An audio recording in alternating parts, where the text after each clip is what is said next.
আচ্ছা, আমেরিকা আর ইরানের মধ্যে যে একটা ভূ-রাজনৈতিক অচলাবস্থা চলছে, সেটাকে না একটা জটিল দাবার চালের সাথে তুলনা করা যায়। তো চলুন এই খেলার প্যাচগুলো একটু সহজ করে বোঝার চেষ্টা করি। দেখুন, মূল প্রশ্নটা হলো এই সংঘাতটা এমন একটা ধাঁধায় কেন পরিণত হলো? এটা এমন একটা যুদ্ধ যেখান থেকে আমেরিকার প্রেসিডেন্ট নিজেও বের হতে পারছেন না, আবার থামতেও পারছেন না। মানে একটা সত্যিকারের উভয়ের সংকট তৈরি হয়েছে। তো প্রথমেই দেখা যাক মার্কিন যুক্তরাষ্ট্র ঠিক কী কারণে এই সংঘাতে একটা দ্বিমুখী অবস্থানে আটকা পড়েছে। বলা যেতে পারে মার্কিন প্রেসিডেন্ট যেন নিজেরই পাতা ফাঁদে আটকে গেছেন। মানে তিনি এই সংঘাতটা শুরু করার পর এমনভাবে জড়িয়ে পড়েছেন যে এখান থেকে বের হওয়ার কোনো পরিষ্কার রাস্তাও নেই, আবার জেতার মতো কোনো শর্তও বাকি নেই। ব্যাপারটা সহজে বুঝতে দেওয়াইতে একটা উদাহরণ দিই। ধরুন, গ্রামের মোড়লের কাজ কি সালিশি করা, তাই না? কিন্তু সেই মোড়লই যদি নিজে ঝগড়াটা লাগিয়ে দেয়, তাহলে কেমন দাঁড়ায় ব্যাপারটা? আমেরিকার প্রেসিডেন্টের অবস্থাও এখন ঠিক সেরকমই। যখন একজন ব্যক্তি একই সাথে বিবাদের একটা পক্ষ এবং বিচারক দুটোই হতে চান, তখন সমাধান পাওয়াটা প্রায় অসম্ভব হয়ে যায়। এই স্লাইডের কার্টুনটা কিন্তু খুব ভালোভাবে পুরো ব্যাপারটা তুলে ধরেছে। বাইরের চাপ কিভাবে আমেরিকাকে উত্তেজনা কমাতে দিচ্ছে না তা স্পষ্ট।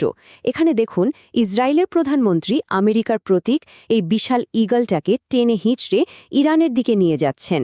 এর মানে হলো আমেরিকা চাইলেও এই যুদ্ধ থেকে সহজে পিছু হটতে পারছে না। আচ্ছা, এবার চলুন পরের অংশে যাই আর দেখি কিভাবে এই সংঘাতটা শুধু দুটো দেশের মধ্যে আটকে নেই, বরং আস্তে আস্তে অন্য দেশগুলোকেও এর মধ্যে টেনে আনছে। এই সংঘাতের আগুনে ঘি ঢালার জন্য একটা ঘটনা ঘটানো হলো, যা একটা চেইন রিয়াকশনের জন্ম দিল। আর সেটা ছিল ইরানের একটা ইস্পাত কারখানায় ইসরায়েলের হামলা। এখন প্রশ্ন হল, এই যে আপাত দৃষ্টিতে সাধারণ একটা সামরিক হামলা মনে হচ্ছে, এর পেছনের গভীর কৌশলটা আসলে কি ছিল? তাহলে আসল কৌশলটা কি ছিল? এটা ছিল আসলে একটা ৩ ধাপের পরিকল্পনা। প্রথমত, ইসরায়েলকে দিয়ে এমন একটা পরিস্থিতি তৈরি করা হলো যাতে ইরান আরব দেশগুলোর ওপর পাল্টা হামলা করতে বাধ্য হয়। দ্বিতীয়ত, এর ফলে সেই আরব দেশগুলো আমেরিকার পক্ষ নিতে একরকম বাধ্য হবে। আর সবশেষে ইরানের বিরুদ্ধে পুরো অঞ্চলকে আমেরিকার নেতৃত্বে একজোট করা, মানে অনিচ্ছুক দেশগুলোকে নিজেদের পক্ষে আনার এটা একটা খুবই চতুর কৌশল। এই আঞ্চলিক সংঘাত কিভাবে পুরো বিশ্ব অর্থনীতিকে নাড়িয়ে দিতে পারে, চলুন সেটা একটু দেখি।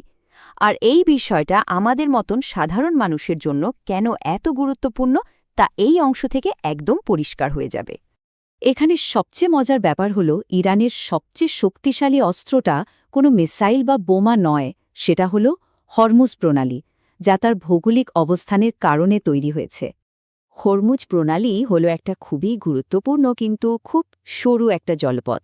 সারা বিশ্বের তেল, গ্যাস, এমনকি আমাদের মোবাইল ফোন বা ইলেকট্রনিক্স তৈরিতে যে দুর্লভ খনিজ পদার্থ বা রেয়ার আর্থ ম্যাটেরিয়ালস লাগে, তার একটা বিশাল অংশ এই পথ দিয়েই কিন্তু সরবরাহ করা হয়। একবার ভাবুন তো, ইরান যদি এই রাস্তাটা বন্ধ করে দেয়, তাহলে কি হতে পারে? এর প্রভাব কিন্তু পড়বে সারা বিশ্বে। শুধু যে তেলের দাম বাড়বে তাই না, আমাদের হাতে যে মোবাইল ফোনটা আছে, গাড়ি, এমনকি প্রতিদিনের বাজারের টমেটো, মাছ, মাংসের দামও কিন্তু আকাশ ছুঁয়ে ফেলবে। মানে ওই দূরের সংঘাতটা সরাসরি এসে আমাদের রান্নাঘরে হানা দেবে।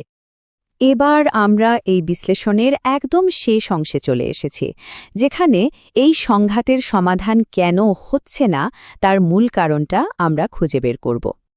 এই সংঘাতটা যে এতদিন ধরে চলছে, তার পেছনে একটাই প্রধান কারণ: শান্তি প্রতিষ্ঠা করার জন্য যে ভূমিকাটা সবচেয়ে বেশি জরুরি, সেই ভূমিকা পালন করার মতো কেউই নেই।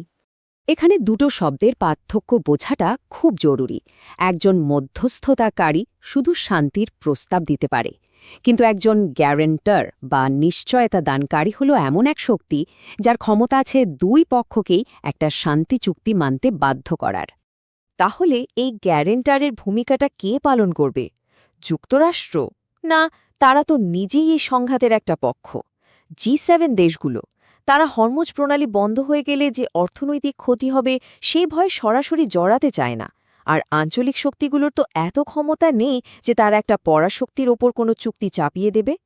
ফলে এই গুরুত্বপূর্ণ জায়গাটা খালি পড়ে আছে। এই পরিস্থিতিতে চীন কিন্তু একটা অন্য খেলা খেলছে। তারা সরাসরি সংঘাতে না জড়িয়ে বরং ধৈর্য ধরে পুরো পরিস্থিতিটা দেখছে।